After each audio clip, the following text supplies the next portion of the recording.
ये एक ऐसा सवाल है जिसमें लैंग्वेज का प्रयोग बहुत ज्यादा किया गया है। जब तक स्टैंडर्ड लेवल का प्रैक्टिस और स्टैंडर्ड लेवल का नॉलेज नहीं होगा, आप इसे बना नहीं सकते हैं। इसको समझिएगा, एक एक स्टेप करके मैं आपको बता रहा हूं क्या कह रहा है। रमन अपने वेतन का 40% खाने, यातायात और आकस्मिक खर्चों पर 5:3:2 में क्रमशः लगाता है यानी करता है।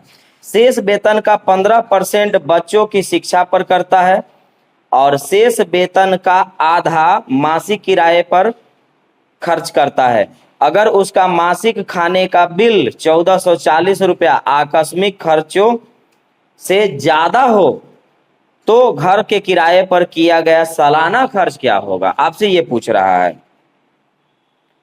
तो आप एक तरफ से पहले लिखें, देखिएगा लैंग्वेज बहुत ज्यादा घुमाया हुआ है, पहले समझिएगा।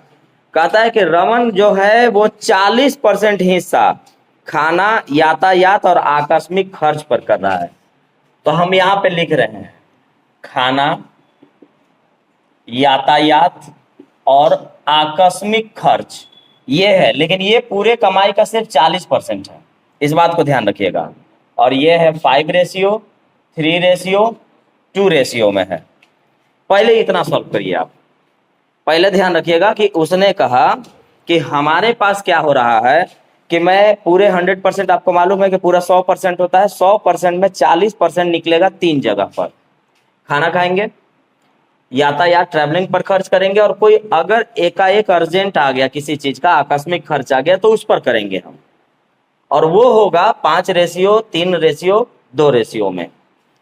फिर बचे हुए का जो भी, अब आपको पता है पीछे कि शेष वर्ड यूज करता है तो आपको 100% में से सोचना है। जो भी अपने आप में बचेगा वो 100% है और उसमें से आपको सोचना है। आपको बोल रहा है कि फिर शेष वेतन का 15% बच्चों की शिक्षा पर और फिर शेष का आधा मकान का किराया पर देंगे। अगर उसका आकस्मिक खाने, अगर उसका मासिक यानी मंथली खाने का जो बिल है 1440 रुपया आकस्मिक खर्च से ज्यादा है, खाने का बिल आकस्मिक खर्च से ज्यादा है, खाने का बिल आकस्मिक खर्च से ज्यादा है, तो हम यहां से शुरू करेंगे कि खाने का बिल आकस्मिक खर्च से कितना ज्यादा है। तो ये 5 रेशियो है, ये 2 रेशियो है, तो कितना रेशियो में अधिक है, तो 3 रेशियो में अधिक है। तो खाने का बिल आकस्मिक खर्चों से 3 रेशियो में ज्यादा है और रुपया में कह रहा है कि 1440 रुपया ज्यादा है। तो हम कह देंगे कि 3 रेशियो का वैल्यू 1440 रुपया है। तो 1 रेशियो का वैल्यू 3 चौका 12, 3 8 24 और 1 0, तो 1 रेशियो का वैल्यू 480। तो आपके पास टोटल रेशियो दिया गया है, तो आप टोटल पर आ जाइए। टोटल रेशियो कितना है, तो 5 3 8 और 2 10। टोटल रेशियो कितना है 10। तो 1 रेशियो का वैल्यू 480 है, तो 10 रेशियो का वैल्यू 10 गुने 480 यानी 4800 रुपया। 4800 रुपया हम खर्च कर रहे हैं। कहाँ पर, 3 जगह पर खर्च कर रहा हूं मैं। खाना खाता हूं, घुमाई फिराई करता हूं और कोई जरूरी पड़ता है तो उस पर करता हूं, और उस पर मैं खर्च कर रहा हूं 4800 रुपया। और ये जो 4800 रुपया है वो मेरे कमाई का सिर्फ 40% है। तो मैं कहूंगा कि 40% अगर पूरा पूरी है तो 40% में ये 4800 आएगा। अब 4800 रुपया जो है वो मेरे पूरे कमाई का सिर्फ 40% बनता है। तो 40% बराबर 4800 रुपया। तो 1% बराबर 1% बराबर 120 रुपया। तो 100% बराबर 12,000 रुपया। तो 100% का मतलब होता है कुल इनकम। तब 12,000 रुपया मेरा कुल इनकम है। 12,000 रुपया मेरा कुल इनकम है। अब पूरे इनकम में 40% इधर खर्चा है तो 60% उधर है, 60% उधर है। तो पूरा इनकम है मेरे पास 12,000 रुपया। अब 12,000 रुपया में मैं 40% इधर खर्च कर चुका हूं, तो बचा हुआ है 60%। अब 60% जो भी है वो शेष के साथ लगा हुआ था, वो शेष के साथ लगा हुआ था।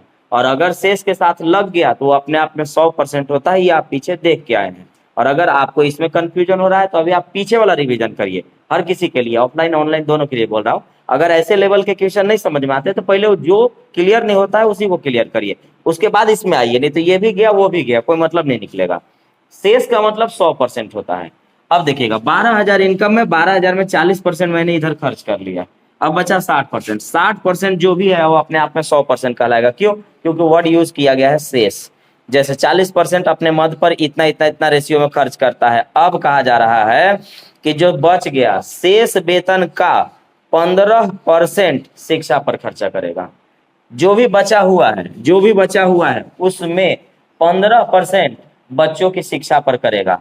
और आपको लास्ट में क्या पूछा गया है इस बात को समझिएगा। आपसे लास्ट में कहा गया है कि मुझे बताइएगा कि ये आदमी घर के किराया पर कितना खर्चा करता है।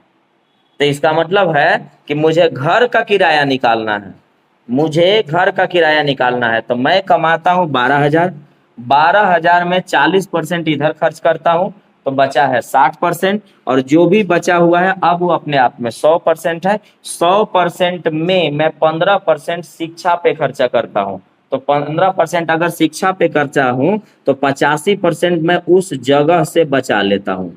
अब जो भी ये बचत है मेरे पास वो अपने आप में 100% है। अब उसके बाद फिर कह रहा है कि शेष का, यहां भी जो वर्ड है शेष का आधा जो है मैं मकान के किराया पर देता हूं। तो अगर मैं शेष का यानी जो भी बचा हुआ है उसका आधा अगर मैं मकान के किराए पर देता हूं तो आधा जो है मकान का किराया लगता है, जो भी बचेगा उसका आधा क्या है, मकान का किराया है। तो ये मकान का किराया 1 महीना पर, मतलब यहाँ जो वैल्यू गया है वो सीधा मकान के किराए पर जाके रुक गया।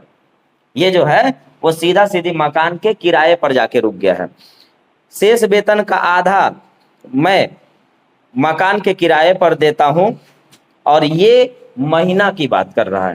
तो इसका मतलब हुआ कि ये एक 12,000 रुपया कमाता है। बढ़िया समझ लीजिएगा, कोई खास टाइम नहीं लगेगा, जब आप प्रैक्टिस करने लगेंगे अच्छे से तो कोई खास टाइम नहीं लगेगा। 12,000 रुपया मैं पूरा कमाता हूँ, 40% इधर खर्च करता हूँ तो 60% बचल है। 60% मैं इधर खर्च करता हूँ।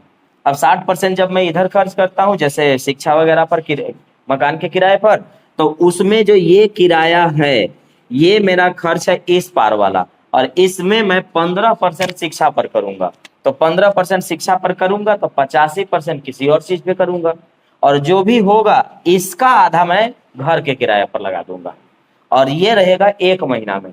तो 1 महीना में घर के किराया इतना देंगे तो सालाना मने साल में, तो 1 महीना में इतना किराया देंगे तो 12 महीना में कितना किराया देंगे, ये सीधे आपका मैं 1 साल का किराया निकालेगा, वो भी सीधे घर का। देखिए यहाँ से 2 और 1 3 जीरो यहाँ से कैंसिल हो गया, 2 से यहाँ से काट लीजिएगा 6 बार में। अब आप मल्टीप्लाई करेंगे आप, तो यहाँ देखिए, अच्छा 1 जीरो और है तो 1 जीरो से यहाँ कैंसिल हो गया। 12 छक 72, 72 छका मतलब 12 छक 72, 12 छक 72, 72 गुने 6 गुने 85, 85। ये हमारा आंसर होगा। 12 छक 72, अच्छा डबल कर दिया मैंने, उससे क्या मतलब है जी। 12 छक 72, 72 गुने 6 करिए तो 72 गुने 6 गुने 85 कितना आएगा, 36,700। सही है, 36,720 रुपया खर्चा करूंगा मैं 1 साल में घर के किराए पर। अब एक बार फिर से समझिएगा, एक बार फिर से देखिएगा, मैं पूरा इनकम का 40% 3 जगह खर्च करता हूं, खाना, यातायात, आकस्मिक। और लैंग्वेज में बोला गया कि खाने का खर्चा आकस्मिक खर्चा से 1440 ज्यादा है। तो देखूंगा कि रेशियो में कितना ज्यादा है, तो रेशियो में ये 3 रेशियो में ज्यादा है, और संख्या रुपया में कितना ज्यादा है तो 1440 है। तो 3 रेशियो का वैल्यू 1440, 1 रेशियो का वैल्यू 480। तो ये पूरा कितना है, तो ये 10 रेशियो में है। तो 1 रेशियो का वैल्यू 480, तो 10 रेशियो का वैल्यू 4800। 4800 हुआ इन लोग ई पूरा खर्चा, और ई पूरा खर्चा पूरे इनकम का सिर्फ 40% है। तो बोलूंगा कि 40% बराबर 4800, तो 1% बराबर 120, तो 100% बराबर 12,000, 100% बराबर 12,000। 12,000 रुपया, 12,000 रुपया जो है वो खर्च नहीं, 12,000 पूरा इनकम है, 12,000 में 40% इधर किया हूं खर्चा, तो 60% दूसरा हिस्सा में करेंगे। अब जो भी 60% है वो अपने आप में 100 होगा, क्यों? क्योंकि वहां पर शेष वर्ड यूज किया गया था। अब वो अपने आप में कहा जा रहा है कि जो मैं खर्च किया हूं उसमें 15% मैं खर्च करूंगा शिक्षा पर, तो 85% किसी और चीज पर कर लेंगे, और बाकी जो पैसा बचा हुआ है उसका आधा कर देंगे मकान के किराया पर, और वो होगा 1 महीना में।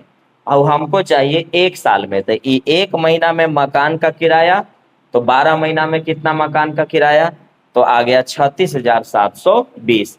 क्वेश्चन बहुत बहुत बढ़िया लेवल का है, इसमें काफी मेहनत की आपको जरूरत है, तब जाकर के इस पर आप कमांड कर पाएंगे।